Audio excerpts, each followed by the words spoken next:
大家好，我是陈老师。关于事件，岁月如梭，时间来到我们的岁次丙午年，赤马红羊年。今天我们来看看我们2026年生肖属龙的运势解析。我们属龙的朋友2026年你们在事业上将会经历一场破局重构的洗礼。本命宫的天解星就像一位瑞士的谋士，总能在关键时刻为我们指点迷津。但是天狗星与月杀星的双重的压力状况在下，我们的职场道路充满了一些暗礁。这一年我们会发现许多原本稳固的合作关系会出现的裂痕，长期经营的项目可能遭遇到突如其来的变数。特别要注意的是，春季跟冬季这两个时间点容易出现了我们在事业上合作方的临时反悔、重要文件的遗失仿佛就有无形的双手在搅乱我们的棋局。不过天解星它的妙处在于绝处逢生的智慧。当你被派往看似比较棘手的任务，或是被迫接手别人的烂摊子的时候反而会激发出我们自己都意想不到的潜能。就像什么呢？就像我们在深山采药，原本我们就找一个人治病就可以了，结果我们却发现了什么灵丹妙药，对不对？而在注意的事情就是年终前后我们可能出现一些职务调动的契机，或者是跨部门的一些协作，也有可能是一个外派的历练这当然是因为我们有远方驿马星的影响。虽然初期会感到水土不服，但是这一段的经历将会成为我们未来3年最重要的一个职场资本。而需要注意的是，我们八座星带来的虚幻安稳感，某些看似光鲜的职位邀请实则就是温水煮青蛙的陷阱。某些夸下海口的合作伙伴，最终可能让我们独自去收拾这个残局，因为会说不会做嘛。这一年我们要特别警惕那些承诺过于美好的机会。记得我们都要用3个月的时间，慢慢的观察跟验证，不要被表象所迷惑。而对于从事创意、教育、咨询行业的朋友，秋季的时候是我们灵感迸发的黄金期，但是要注意浮沉星导致的思想跳跃，容易让提案就是本来是这个方向，然后我们想太多了，延伸过多了，偏离了实际。而管理阶层的朋友今年要学会了放风筝的领导艺术哲学了，就是过度的紧握权力线容易遭受到血刃的暗伤。团队中可能出现阳奉阴违的状况，完全的放任它自由发展，又容易被豹尾星所伤害。看似微不足道的疏忽可能变成重大的失误。而比较巧妙的地方在于是我们如何在关键点之中收放自如，所以才叫拉风筝嘛。我们既要给团队施展的空间，又要牢牢的把握住我们的方向盘。年底会有我们贵人暗中相助，这位贵人可能来自于完全不相同的领域，所以整体而言2026年属龙的朋友，事业轨迹就像登山观云海，时而云雾然变方向，时而拨开云雾又见了青天。与其强求直线上升，不如我们修炼迂回前进的智慧每个看似后退的脚步其实都有可能是我们在继续冲顶的动能了，很重要的哦。而在事业运方面属龙的朋友2026年丙午年在我们的职场迎来了乘风破浪的转折关键。本命宫我们迎来远方的驿马星的影响，这颗动能强劲的星宿为我们的事业版图带来前所未有的开拓机会。就像远航的船长突然收到风起了，对不对？我们这一年会出现许多跨领域的一些发展契机，比如说海外市场新形态的产业相关领域AI 产业都会出现让我们大展身手的舞台。不过你要特别注意的是，驿马星虽然带来了机动性，但是它也带来了地上星跟孤城星这些副星的干扰。这也就意味着什么呢？意味着我们在开拓过程之中，难免有时候我们必须一人向前行，会有一种孤寂感、孤军奋战的压力。而上半年我们也会出现几个重要的转折点，特别在立春过后，可能会有突如其来的调动机会，或者跨部门合作的专案找上门。所以就像走到山路上突然发现岔路，每一个岔路都通往不同的风景。建议其实我们不需要太急的做决定，先把每条路线的利弊得失仔细衡量。做每一件事情都有它的结果，你做这件事情到底追求了什么样的结果，你必须了解，而不是只看它是不是过程是有一些光鲜亮丽很好的名声，但是它里面可能暗藏的一些危机，比如说我们远方有地磁星的影响，可能会让我们遇到一些资源不足或是团队配合度低的状况。有些机会看起来起初不起眼，但是能够在下半年开花结果。所以说我们要注重的是这件事情你的选择到底未来带来什么样的结果，这很重要。而对于担任管理职的朋友今年特别留意上门星带来的一些人事的波动，团队成员可能会因为各种因素他不得已可能需要离职，或是出现了一些沟通障碍，导致我们计划有受到延宕。这就像我们乐团指挥在这领唱的时候突然面对团员更替，我们必须赶快的调整我们的节奏，才能维持我们演出的一个水准。所以老师建议啊，在年初就建立了完善的备援机制，每个人都有他的职务代理人，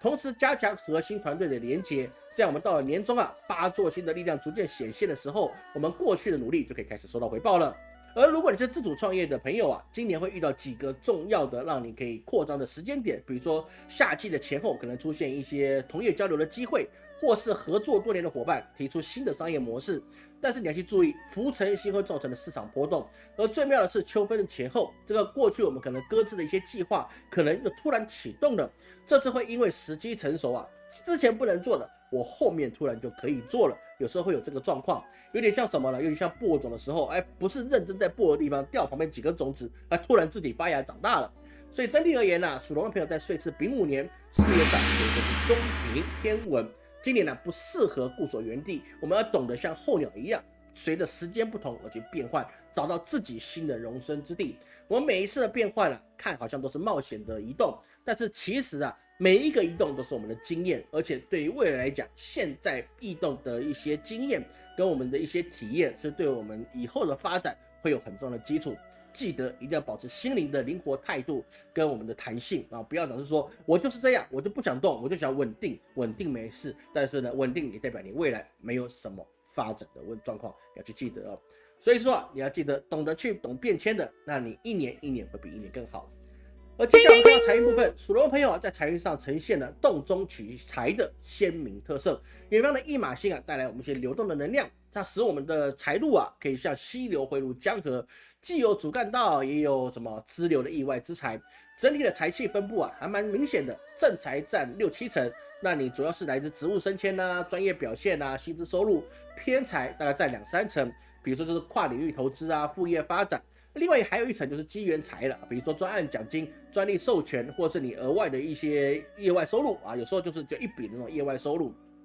那这个占10%。而正财部分就像我们要像怎么样，要像老农夫在耕田，我们春季播下了这种子啊，我们在立夏前后，我们就可以有收成。所以说努力跟收获，它是需要时间去沉积，然后去让它发芽跟成长的。而我们特别需要注意的是，八座星赋予我们一些稳固的力量，这使得我们在主要收入的来源上面可以慢慢的、不断的成长，但不快。可是我们要注意浮沉星造成一些波动，比如说某个预期中的奖金，我们做到，但是他没有拿到，可能要延后，或是一些合作的款项啊，比如说你跟他做业外的合作啊，那一些小专案，他本来说月结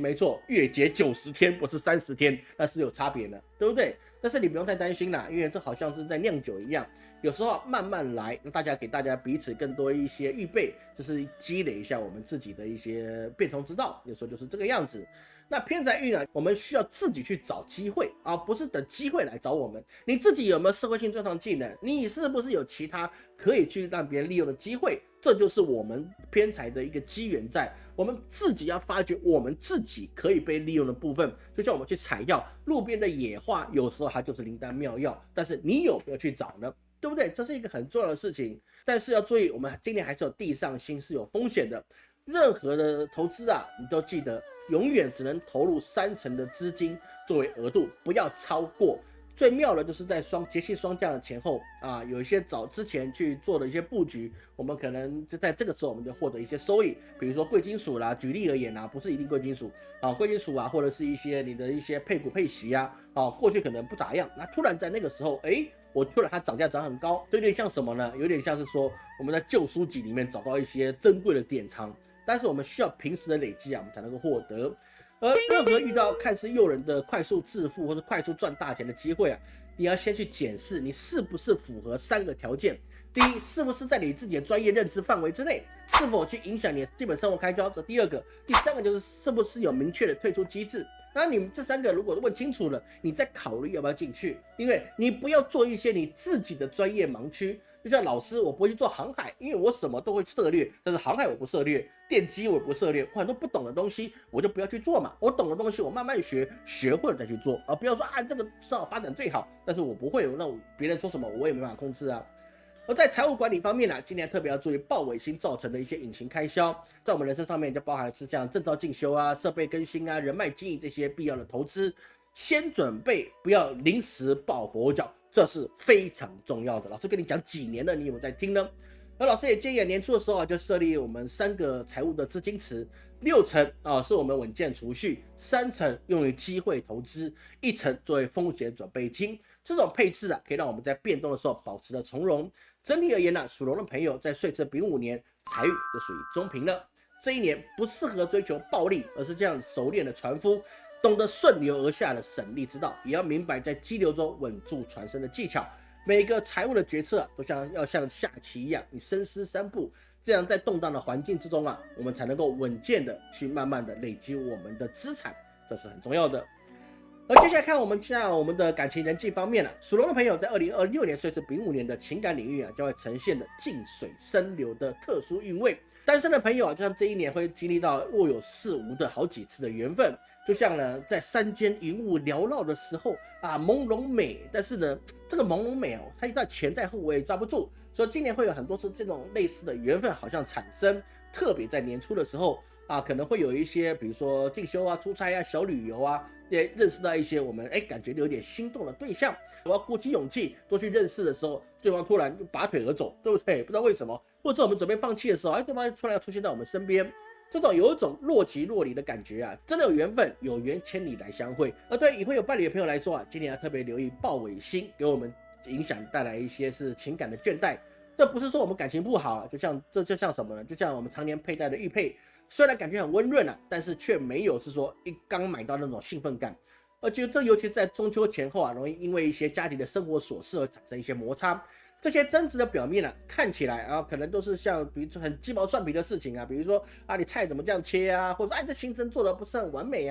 其实每一次的抱怨都在渴望更深的一种情感的共鸣，希望大家跟你讨论，或者是说你用指责来表示你自己的存在。这个方法其实是蛮糟糕的，好吗？这真的是蛮糟糕的。如果对方这样对你，代表是说你忽略人家了；如果你这样对对方，我告诉你，你真的皮痒了，对不对？指责永远不会带来感情的正面影响。你的所有想要引发别人注意的，你不过就是 attention seeker， 你就是一个希望吵着就会有糖吃的人，这是不行的。感情之间就像老匠人修复古物，每一个细微的调整都在恢复往日的光彩。你要懂得去制造一些仪式感，比如说结婚纪念日的时候，我们故地重游，对不对？我们当时的定情之地，是不是？这样可以让我们的旧景换新情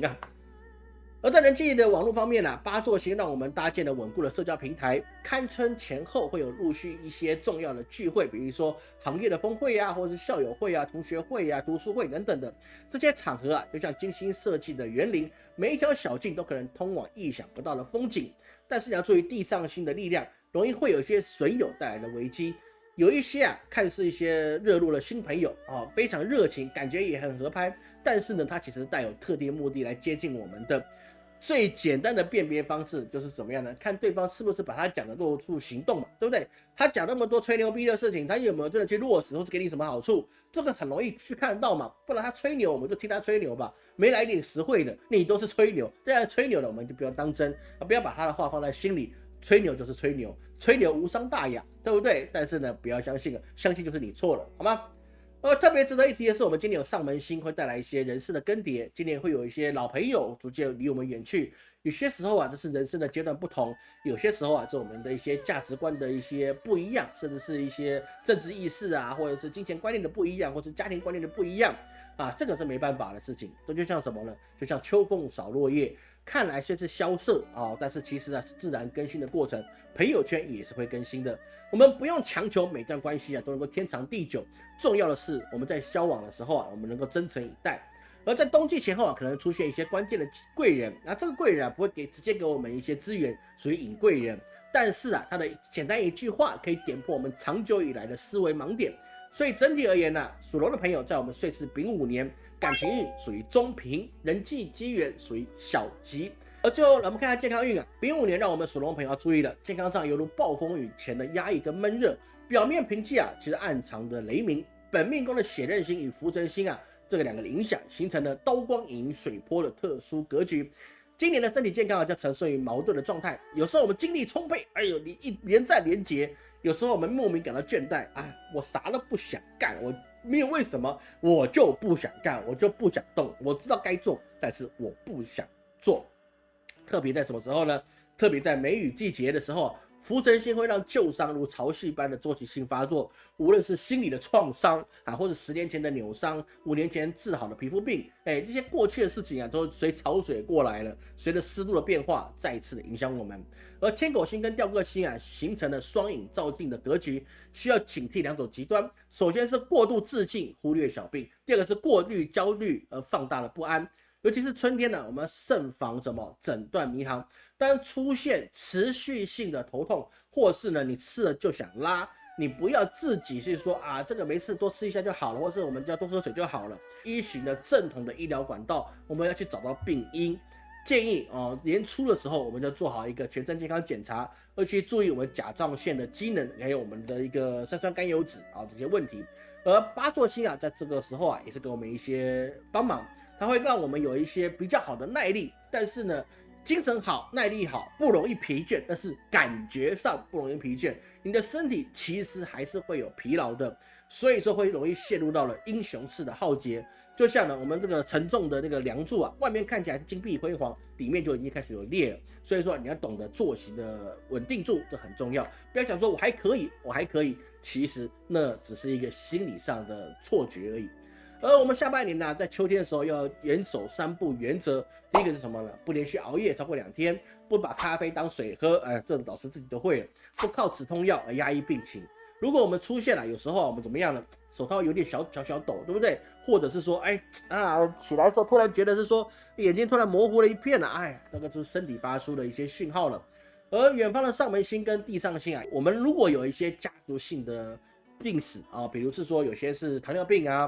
风湿病或者皮肤炎或肾脏病，这些是遗传性疾病的时候我们真的要注意我们自己的身体状况所以跟而言呢，我们属龙的朋友在丙午年的健康运属于中凶。好，那么以上就是我们属龙的朋友在2026年岁次丙午年的流年总论解析。纵观全局我们虽然有天解星来坐镇本命宫化解的灾厄，但是血刃星跟负震星给我们的压力还是比较大的。所以说我们要去记录到一件事情今年虽然有吉星，但是呢，我们顺风时我们要懂得居安思危。那我们在弱的时候呢，我们要以静制动要稳如泰山，以不变应万变。预示你不要慌张，再怎么样，其实事情都不会变到最糟的状况，除非你慌张、你紧张、你放大你的焦虑，那么万事皆难成。感谢各位今天的收看如果你想更了解自己的八字命盘，请扫这个 QR code 来更加了解自己。我是陈老师，我们下次见。